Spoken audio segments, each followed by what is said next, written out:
Pues mi intervención tiene por título, como se ve aquí, una nueva perspectiva de análisis sobre el conflicto entre agramonteses y beomonteses a través de los memoriales de agravios, el léxico. Bueno, yo voy a tratar de hacer una introducción donde explique cómo he llegado hasta aquí, por qué he decidido hacer esta investigación. Explicaré en qué documentación me he basado, la metodología de trabajo, que es un poco particular, y luego intentaré que veamos algunos de los campos semánticos que he querido trabajar, aunque no voy a poder explicar todas las palabras que sí que tengo analizados en el artículo que tengo casi escrito ya y que he titulado de esta manera: El nombre del enemigo, el léxico de la violencia entre agramonteses y beomonteses. El marco cronológico es 1450-1507, un periodo en el que está marcado casi, bueno, con treguas naturalmente, pero está marcado por el conflicto bélico permanente. Bueno, lo primero, una motivación inicial que surge pues, de algunas manifestaciones públicas que, bueno, evidentemente son erróneas, que hablan de la inexistencia de un conflicto civil interno en Navarra entre dos bandos. Es un cierto negacionismo de la guerra civil navarra y que me hizo reflexionar un poco de qué manera se podía hacer más patente algo que pues, los historiadores conocemos bien y que es una certeza. Y en segundo lugar también pues, por el hecho de que existan pues, todavía hoy visiones que toman partido en el debate dinástico medieval sobre la legitimidad y que yo creo que los historiadores no debemos dejarnos marcar el camino o el cuestionario por lo que las gentes que estudiamos querían o por sus debates, sino que debemos plantearnos nosotros cuestionarios de lo que nos interesa. Conforme me fui metiendo en este asunto, yo fui detectando, o para mí, detrás de estas guerras civiles hay un triple conflicto. Un conflicto dinástico que conocemos muy bien y que han estudiado los historiadores sin ningún género de dudas. Hay un conflicto nobiliario que hemos empezado pues, ya hace unos cuantos años a conocer muy bien a partir de la tesis de Eloísa Ramírez. Pero hay también un conflicto social o unos cuantos conflictos sociales.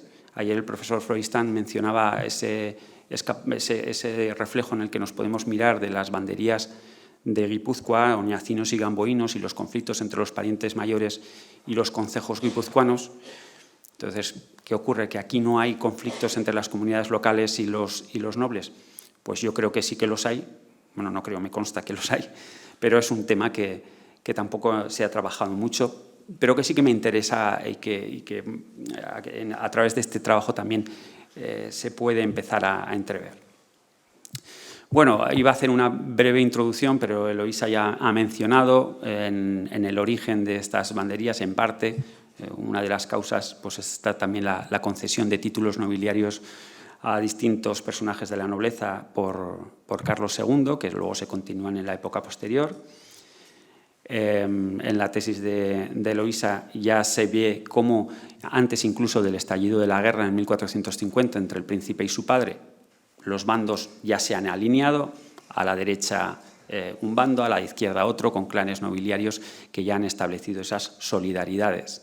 En gran medida, además, fruto de los conflictos que han surgido en las tierras navarras de ultrapuertos, es decir, en la Baja Navarra.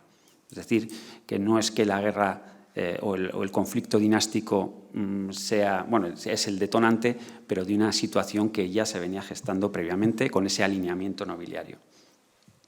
Eso además tiene una plasmación. Esos linajes nobiliarios nos han dejado una serie de rastros también materiales en forma de palacios, forma que es muy difícil negar que existieron agramonteses y beomonteses. Y por último, señalar pues, esa permanencia de los conflictos, es decir, de los hechos de armas entre 1450 y 1521. Hay que entenderlo. Bueno, es cierto que hay periodos en los que no hay enfrentamientos, pero hablamos de 70 años de inestabilidad con conflictos y con hechos de armas. No hay grandes batallas campales, la de Aibar nada más, pero tomas de villas y crueldades muchísimas, ¿no? Bueno, para este trabajo, ¿en qué documentación me he basado? Pues me he basado en un tipo de documentación muy concreto, con el que empecé a trabajar, que son los memoriales de agravios o memoriales de denuncias por parte de los dos bandos, donde, lógicamente, un bando acusa al otro de todas las crueldades que puede, pero que nos hace entrever, que nos hace ver, no nos hace ver, es que lo dicen, pues que efectivamente se trata de un conflicto muy violento y de un conflicto con hechos de armas muy graves, irreprobables, de una violencia en ocasiones extrema. No obstante, he ido componiendo el corpus documental con el que he trabajado a partir de no solo de memoriales de agravios, sino también de otros tipos de documentación, que las he dividido en documentos de parte, y entonces los catalogaba como agramonteses o beomonteses en función de su origen. Estos memoriales de agravios siempre son de una de las partes. Y también como documentos neutrales cuando las dos partes eran firmantes. En capitulaciones, tratados de paz, establecimiento de treguas, ahí firmaban las dos partes, pues documento neutral. Otros tipos de documentos serían la correspondencia. Hay mucha correspondencia entre Juan II, que va dirigida a su hija Leonor, o Leonor hacia Villas. Bueno, he metido en el mismo saco a estas cartas, a esa correspondencia, y que son también documentos de parte, siempre de una de las partes. Igual que también me han interesado las donaciones diversas a la nobleza, que siempre se justifican. Esta donación se le da por algo y ahí se hace un pequeño relato de cuáles son, antes hemos visto con Eloisa un documento, por qué se le premia, o qué es lo que ha sufrido ese noble o qué es lo que ha hecho en favor del rey o de quien sea, por lo cual recibe una donación. Y ahí tenemos un pequeño relato también de hechos de guerra. Y finalmente he tomado también textos literarios, en concreto dos ya mencionados ahora por Florán Serrano, que son La Lamentación de Navarra y La Complaña que de Sífaz de Navarra, ordenada por el doctor Pedro de Sada. Con eso he compuesto este corpus documental. Ya sé que no se ve, pero es lo de menos, son 43 documentos. Y yo los he trabajado de esta manera, es decir, transcribiendo el documento, etiquetándolo, con esas etiquetas que aparecen en mayúscula, llamo etiquetas pues, a la fecha, al regesto, pero también a las dos etiquetas que he utilizado especialmente, que son la del tipo de documento, si es agramontés, beomontés o neutral, y también el periodo. He establecido un triple periodo. ¿Por qué? Pues porque quería ver la evolución. No tengo un documento para cada año y no podía hacer la evolución por años, con lo cual he establecido unos periodos. En función del número de documentos que tengo y también de los hechos, he establecido esos periodos. Es discutible, pero bueno, lo he hecho así. No tengo mucho tiempo de explicarlo todo. Entre 1450 y 1461, 1461 al 78 y de 1479 a 1507, que es donde yo paro mi estudio, porque ya el volumen de documentación es bastante amplio como para seguir más allá. Por presentar un poco estos memoriales de agravios, uno ya es conocido en Navarra por la publicación de Miquel Zuza, en este libro, El Príncipe de Viana, el hombre que pudo reinar, donde es un memorial de agravios a agramontes, donde se acusa a los beomonteses pues, de un montón de cosas. He seleccionado una pequeña acusación que aparece ahí, que me parece... Iba a decir simpática, no es simpática, es una acusación de abuso sexual hacia el conde de Lerín, pero lo que es más llamativo es que es del conde de Lerín hacia Inés de Cleves, hacia la mujer del príncipe de Viana, es decir, hacia la mujer de su jefe, por decir, de su señor. Entonces, la acusación es bastante terrible, una acusación que luego se va a repetir en memoriales de agravios, es decir, acusarles de llevarse mal entre ellos al otro bando. Otro memorial de agravios que destaco es el de 1471, es un memorial beomontés, y un memorial beomontés escrito con una bellísima factura, con preguntas retóricas, con citas bíblicas, con incluso latinismos jurídicos, que denota que detrás hay pues, alguno de estos personajes que hemos visto antes, no sé quién, estilísticamente, Florence igual puede ayudarnos. Es el texto que aparece aquí y, de nuevo, también el argumentario está magníficamente construido para demostrar que los agramonteses se fastidian entre ellos, son malditos entre ellos, por decirlo así, y entonces, ¿cómo van a ser buenos con nosotros? Aludiendo a una cita bíblica que dice ahí abajo, qui sibi neque bonus, es decir, si no son buenos entre sí mismos, ¿cómo van a ser buenos con nosotros? El documento es este. Bueno, y la metodología que he utilizado es una metodología lexicométrica, es decir, contabilizar palabras. Para eso, una vez que tenía la transcripción, se trata de copiar desde Word y pegar en Excel, de manera que sale una cosa así, y luego utilizando un programa de OpenRefine, pues pasamos de los 43 documentos que tenía a una base de datos de más de 60.000 palabras, que son todas las que aparecen en las transcripciones. Evidentemente, de esas 60.000 palabras, pues hay algunas que no me interesan, conjunciones, preposiciones, etcétera, y vamos a buscar de manera muy rápida aquellas que nos interesan y podemos contabilizarlas. Entonces, esto siempre es interesante. En esa contabilización que aparece abajo, por ejemplo, es un simple ejemplo, con la palabra obediencia, pues se aprecia perfectamente el total de palabras y cómo la utilización de la palabra obediencia va decayendo, especialmente ya en el tercer periodo, donde las referencias son pocas y además van a tener un sentido diferente. Entonces, bueno, esa contabilización puede resultar significativa. Los campos semánticos que voy a estudiar o que he decidido estudiar, bueno, aquí simplemente es el de los nombres del enemigo. Para más adelante preparo los nombres y calificativos de la violencia, pero este segundo trabajo no lo tengo ni siquiera iniciado, sino simplemente es la intención. Por lo tanto, hoy me voy a centrar en esos nombres del enemigo con todas esas palabras que aparecen ahí, que no voy a poder explicar todas, esos están en el texto, pero sí algunas que me parecen las más significativas. Son las que aparecen ahí. Bueno, entonces la cuestión es cómo se nombra y se describe al amigo y al enemigo, ¿no? Este sería mi campo semántico, el que aparece aquí. Bueno, he querido poner el por qué realizo este análisis léxico, pues por estas razones, ¿no? Para conocer la naturaleza del conflicto. Las palabras no son inocentes, se usan con una intencionalidad concreta y tienen matices muy interesantes que nos van a dar pistas.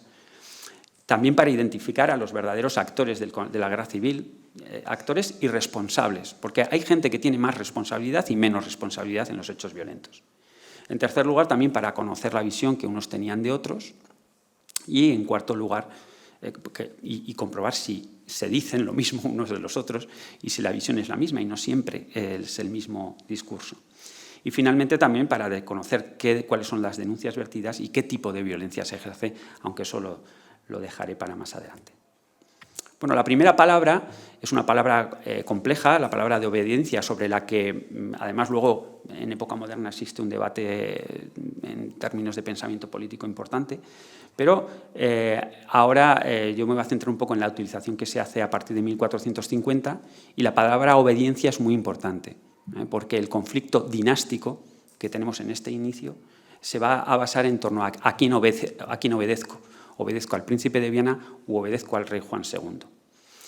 Y esto, a través de los libros de Comptos, que no están en mi corpus, pero a través de los libros de Comptos he hecho el análisis en los primeros años, y se dice perfectamente, aquí se paga pues, tal pueblo, como se ve aquí, el Valle de Arana paga al príncipe de Viana porque está en la obediencia del príncipe de Viana.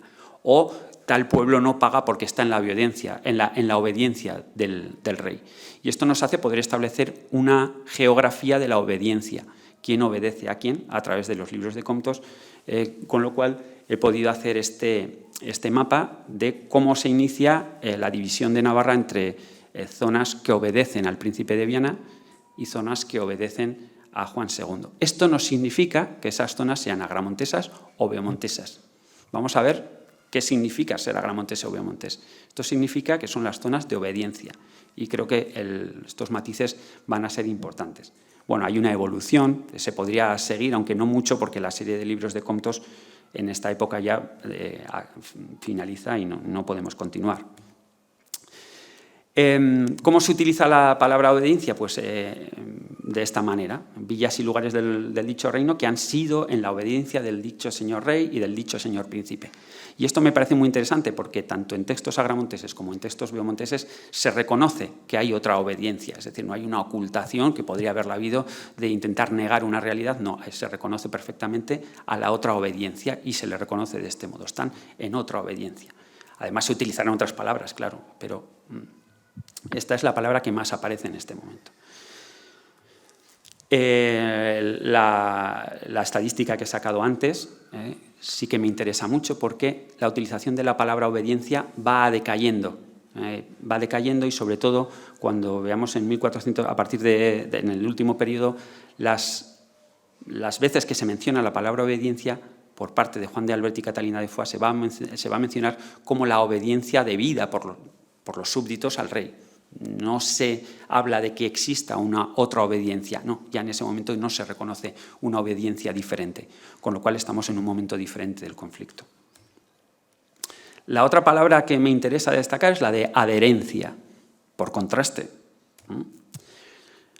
Va a surgir en un momento posterior, no la tenemos al principio del conflicto, sí saldrá la palabra adherentes, pero no adherencia. La palabra adherencia empieza a surgir, como se ve, a partir de los años 70 y se habla de aquellos que son, el conde Don Johan, que es el conde de Lerín,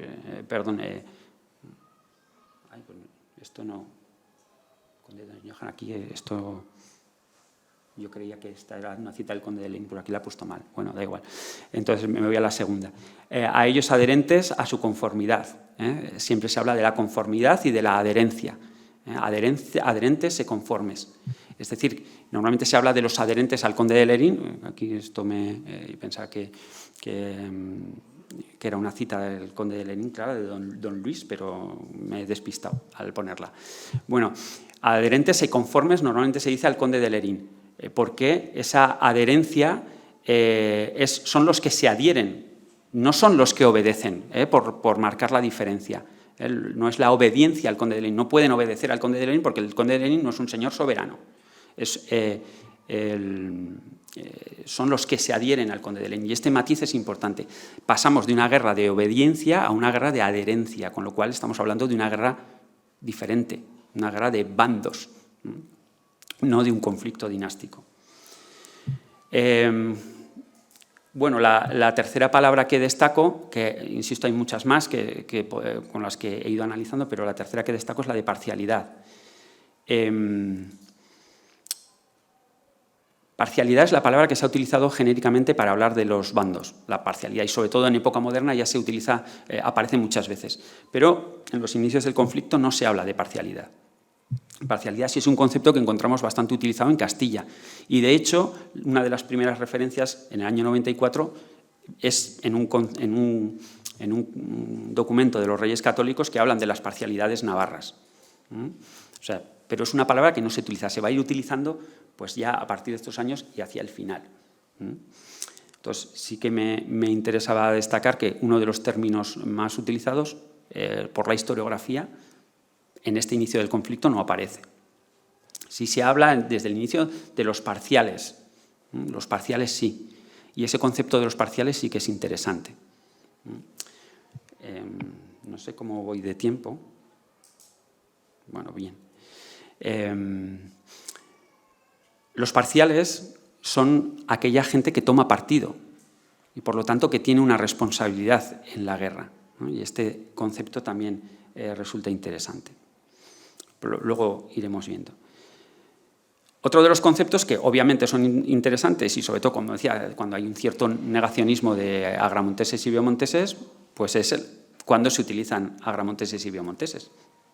El primer documento, pues como ya lo ha mostrado Florán Serrano, es donde se dice se habla de los dañados ánimos de las agramontesas y lusitanas gentes en la Lamentación de Navarra, que evidentemente está aludiendo a los agramonteses por un lado, pero a los lusetinos derivados del señor de Luxa, porque las luchas tradicionales en las tierras navarras de Ultrapuerto son entre el señor de Luxa y el señor de Agramont, enmarcado dentro de la Guerra de los 100 años, y en realidad quien se alza en 1450 es el señor de Luxa.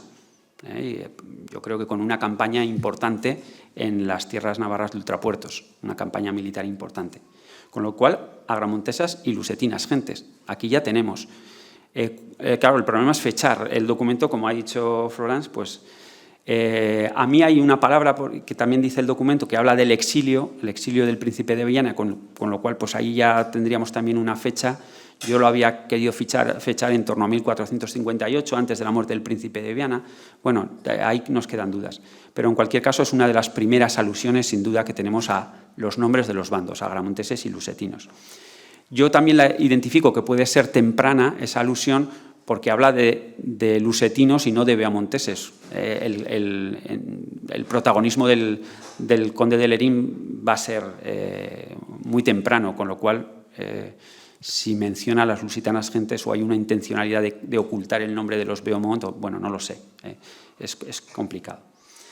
Las primeras alusiones, por lo tanto, al bando beaumontés que yo he podido recoger son a partir de 1471 y 1472. Son muy bonitas. Es esta en la que en el Memorial de Agravios se habla del episodio del asesinato por Piedras de Peralta del obispo Nicolás de Chavarri, obispo de Pamplona, y dice, no sé yendo beaumontés, porque era agramontés, dice, ¿quién lo mató contraviniendo la Miquitia, sino Mosén Pierres y sus secuaces? Es decir, un argumentario que, como decía antes, que son malos entre ellos, porque al obispo lo mató Pierres de Peralta. Y ahí es la primera referencia beaumontesa. Interesante, porque es un texto beaumontés. Se están reconociendo como beaumonteses. No les están llamando beaumonteses, ellos mismos se llaman. Y la siguiente al revés. En un texto de Juan II, habla de los beaumonteses, diciendo que no cree que tengan tratos con el rey de Sicilia, sino que ellos lo ponen en fama con astucia y malignidad suya acostumbrada. Además de llamarles beaumonteses, aprovecha para decir que son astutos y malignos, ¿no? Bueno, otra de las palabras sería la palabra bandos, que pues cuando hablamos de banderías, etc., pues, esto es interesante. La palabra bandos se utiliza de una manera muy concreta, no aparece muchas veces, pero se utiliza de una manera muy interesante. He seleccionado dos referencias, la primera de ellas, en la que se habla de los bandos, es muy temprana, y se habla de los bandos de las montañas, en el texto precisamente en el Memorial de Agravios de Miquel Zuza, de los bandos de las montañas. No es extraño porque efectivamente esas banderías nobiliarias que, como demostró Eloísa y se ven en sus trabajos, pues comienzan en la zona de las montañas y de ultrapuertos, ¿no? Entonces, parece claro que se está refiriendo a esas banderías nobiliarias. Los bandos son nobiliarios. La segunda referencia me parece mucho más interesante porque procede del concejo de Pamplona, o sea, es una referencia municipal, y hablan de prohibir la entrada en las villas a caballeros que han ejercitado la guerra, lacayos y gentes de bando. Entonces, esas gentes no podrán entrar en la villa. Y me parece interesante porque Pamplona es sin duda la capital beaumontesa y toma partido. Y veremos muchas veces que se dice que Pamplona está en la adherencia y Pamplona está en la obediencia beaumontesa. Pero Pamplona no forma parte de los bandos. Son las gentes de los bandos, es ajeno. Son los nobles, y no solo los nobles forman los bandos, sino también, como dice ahí, esos lacayos y esas gentes que están no siendo nobles, pero que toman parte activa. Es decir, cuando se habla, por ejemplo, como decía antes, de los...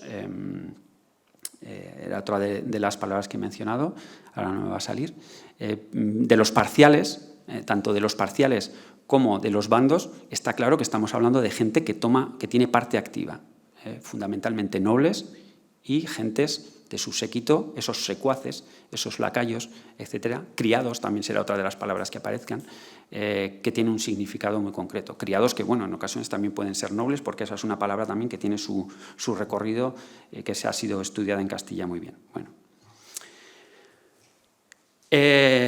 Estas son las que quería exponer, o que me da tiempo a exponer hoy, pero hay muchas más. Se habla de los amigos, parientes, servidores, criados, aliados de cada uno de los bandos, que son palabras que se puede estudiar. Muchas veces todas ellas vienen juntas como si fuesen sinónimos. Parciales, aliados, parientes, amigos, servidores, ¿no? Para definir un bando. Un bando es complejo de definir, hay mucha gente, no hay una uniformidad dentro de uno de esos bandos que se están enfrentando, especialmente al principio, y se recurre a un montón de palabras, parciales, aliados, parientes, amigos, y que se irán perfilando poco a poco. Otras de las palabras también, rebeldes, traidores, secuaces. No tengo mucho tiempo de explicar la palabra rebelde, pero la palabra rebelde también es muy significativa. ¿Por quién llama rebelde a quién y en cada momento? ¿Hay acusaciones de los beomonteses a los agramonteses de rebeldes? Sí, pero en momentos muy concretos y pocas. Los rebeldes son sobre todo los beomonteses a lo largo de todo este periodo. Y en general, aunque podrían haber acusado también a lo mejor de rebeldía, lo hacen, pero en muy contadas ocasiones. Las expresiones pueden ser como esta: rebeldes, inobedientes, súbditos, rebeldes, desobedientes, aludiendo de nuevo a la expresión obediencia. Bueno, aclarar que cuando yo hablo de campo semántico, evidentemente yo trabajo con la palabra de obediencia, pero dentro de esa obediencia, no lo he mencionado antes, pero he hecho un proceso de lematización donde yo incluyo pues, palabras como desobedientes, obedientes, todo va dentro de ese cajón que es la obediencia, ¿no? Y va analizado de manera conjunta. Y finalmente la última de las palabras es la de malhechores, que he visto que ha empezado a surgir también y a utilizarse en este contexto, y que yo quería justificarla de una manera muy concreta, y es que si bien a los nobles nunca se les va a llamar directamente malhechores, los nobles son egregios y todos los parabienes que reciben, incluso cuando se les nombra desde el bando enemigo, no se les nombra de una manera infamante. Se habla del conde de Lerín o del condestable con un cierto respeto. Por lo tanto, no se les va a dar un trato negativo. En cambio, sí podemos entrever que de una manera indirecta se está considerando de una manera diferente, como delincuentes, malhechores, como pone ahí. ¿Cómo podemos entreverlo? Bueno, pues en las distintas ordenanzas de la hermandad, que hay varias en la segunda mitad del siglo XV, las ordenanzas de la hermandad son un articulado complejo de cuáles son los delitos que persigue la hermandad, bastante habituales. Y al final de uno de estas ordenanzas podemos ver un párrafo añadido extraordinariamente largo en el que de repente se habla de un nuevo tipo de delito. Dice: ítem será extendida y ejecutada dicha hermandad contra aquellos que tomaran y ocuparan por su propia autoridad, por fuerza o engañamiento, ciudades, villas, castillos, lugares, iglesias, etc. Es decir, ¿qué tipo de malhechor es capaz de tomar una villa? Pues el conde de Lerín y sus secuaces. Es decir, esta hermandad está pensada efectivamente para los líderes beomonteses o contra los líderes beomonteses, y se utiliza aquí las palabras delincuentes y malhechores. Bueno, existe un trabajo tradicional en el medievalismo español, que es el de Salustiano Moreta, de malhechores feudales, donde efectivamente él crea este concepto de malhechores feudales, precisamente también por eso, porque muchas veces se encuentra que a esos grandes nobles, que son los responsables de buena parte de la violencia, no se les llama malhechores, pero están actuando como malhechores, ¿no? Entonces, este concepto de malhechores feudales resulta muy interesante. Se utiliza de manera indirecta, no se va a dirigir nunca a un noble de este tipo. De hecho, la única, digamos, cuando se habla de un noble concreto, la única referencia absolutamente negativa que yo conozco es la que se dirige a Pierres de Peralta después del asesinato del obispo de Pamplona, pero es que ese es un hecho absolutamente flagrante, y en ese momento se le llama traidor y malvado caballero. No se le niega lo de caballero, pero traidor y malvado sí, y eso es lo más terrible que he podido documentar dirigido a una persona concreta, ¿no? Entonces, esta alusión a los malhechores feudales de Salustiano Moreta me parece bastante interesante, porque en definitiva todo apunta a que esos bandos y esos nobles que están dirigiendo esos bandos son los responsables de esta violencia, ¿no? Y en cambio siempre, digamos, que salen indemnes y no aparecen señalados, pero de alguna manera son ellos los responsables, con lo cual hay que señalarles de alguna manera y señalar que tienen ese comportamiento y de hecho reciben un trato de malhechores feudales, al menos aquí desde el punto de vista teórico en las ordenanzas de la hermandad. Bueno, esto es todo. Gracias por la atención.